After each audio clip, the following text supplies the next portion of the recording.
what was the concept behind Sex Mogul? Really, man, it's like too much judging, right? You have the men on this side. It's too much judging and too much hypocrisy at the same time. And I wanted us to see ourselves. And what I mean by that is this, right? You have a lot of men who are being judgmental to the women that are working in the nightlife, right? But the reality is this: the nightlife wouldn't exist if these men wasn't patronizing these particular establishments, and particularly OnlyFans, right? We have so much judging about how our sisters choose to get their money, right? And nowadays, there's a great correlation. It's like the dancers are the female equivalent of the dope boys / hustlers, right?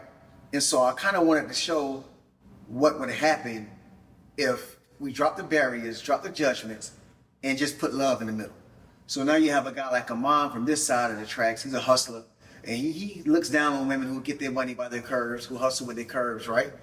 And you have Navajo. She's kind of accepted her position, but you will see inside the series, right, where she tends to kind of challenge Amon on his preconceived notions. Like, yo, there's a scene, I'm not going to spoil it for you too much, but there's a scene in the series where they're on the balcony talking, and Navajo lets Amon know, look, you talking about me, but it's guys like you who keep people like me in business.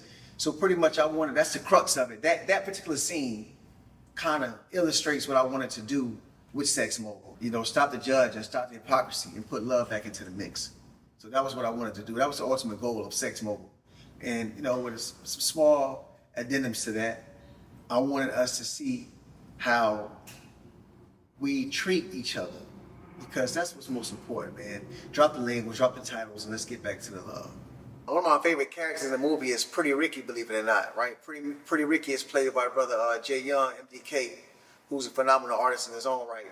But I like his character because, not to give too much away, but Pretty Ricky, you get to see all different aspects of the street in him. Like, he was oddly loyal to Amon, right? But as the series goes on, you'll see Pretty Ricky in a different light. But just to see Jay Young just bring that character to life, I like seeing him. Like, there were listen, there were parts of it we were shooting. He brought the character to life so much we had to stop filming because when I'm directing, I tell all my actors, any actor work with me, I like to consider myself an actor's director. I like my actors to bring themselves to a role. And man, listen, Pretty Ricky did that to the 100th power. So there were times we would film, he would be in character so much, I would start laughing. We had to cut, like, yo, just cut. So Pretty Ricky definitely is one of my favorite characters because what I wrote on the paper and what he brought to the role are two different things. So that's my favorite character, Pretty Ricky, for sure.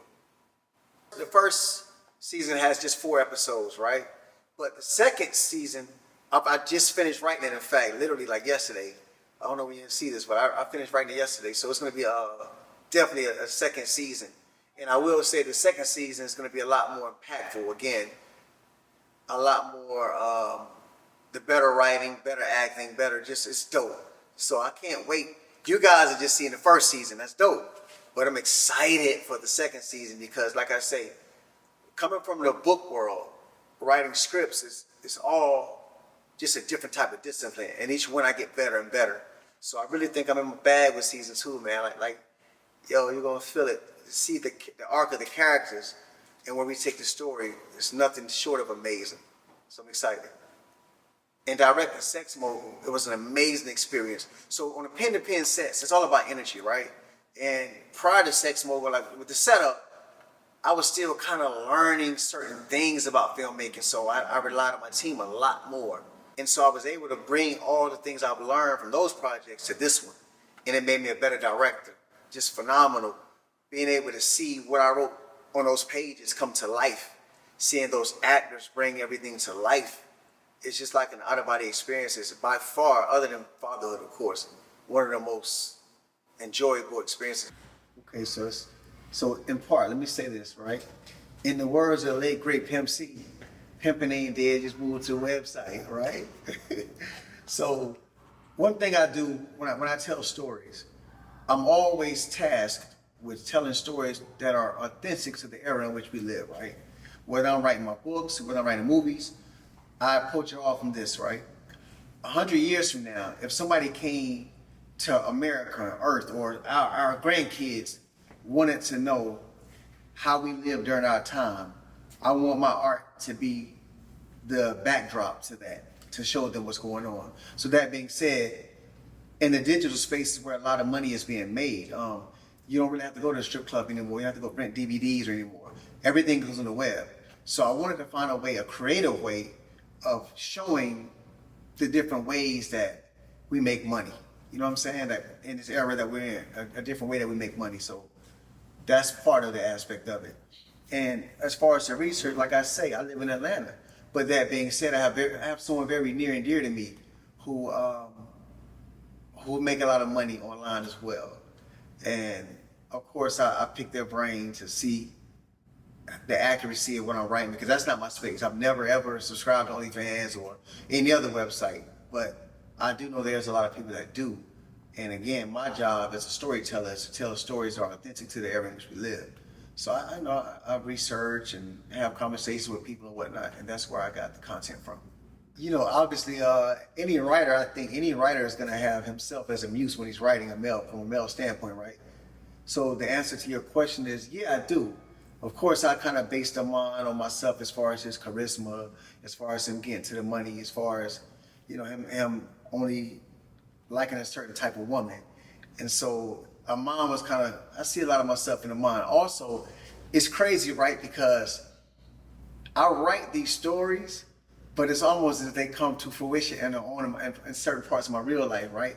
Like here living in Atlanta, I think women working in the nightlife is like, you could throw a rock and hit a woman that work at a dance club, right? So if you're in a dating space, you're gonna meet a woman that at some point in Atlanta anyway, dance in the club, currently dancing in the club, or in some type of field. So, you know, I ain't in the streets, but I've been out here, I've lived a little bit, right? It's so when I would come across these women, I would have to ask myself the hard questions like, look, is this something that I can really deal with? So like with Amon, you will see in Sex Mogul, Amon and Navajo, when they initially met, they didn't like each other. Well, Amon definitely didn't like Navajo. He wasn't a fan of her lifestyle, but the more he got to know her, because they were forced to go on a run together, and it's just them who have to depend on each other. So they have to know, he got a chance to see Navajo's heart as opposed to her body. And for me, in the dating space, I've learned that there are only a few different types of women, right? And at my big age, I'm not gonna run into too many virgins. So it's like, chances are, you're gonna find a woman, you're gonna have to ask your heart some questions about yourself. So I definitely see myself, and quite frankly, even me telling this story, I wanted brothers such as myself who kind of probably used to condemn ladies who work in that field. Bruh, what are you really condemning? Because she's human. You have more in common than you're doing different, right? And yeah, I see myself in a mind a lot, and you just have to stay tuned with my journey to catch the other part of that. But yeah, for sure, I definitely see a part of myself in a mind. Sex Mogul is definitely one of the most anticipated series of the year, and I think the viewers are going to be super impressed with what they see, because Sex Mogul is a deviation from our first film called The Setup, right? And unlike The Setup, Sex Mogul, we had a bigger budget, we had better actors, and just the quality of writing is better. When I did The Setup, I was still learning the craft of script writing. Had to transfer from writing to a book to a script, which is a whole different type of discipline. But with Sex Mogul, my mentor and I, we got together and we fleshed out a great script.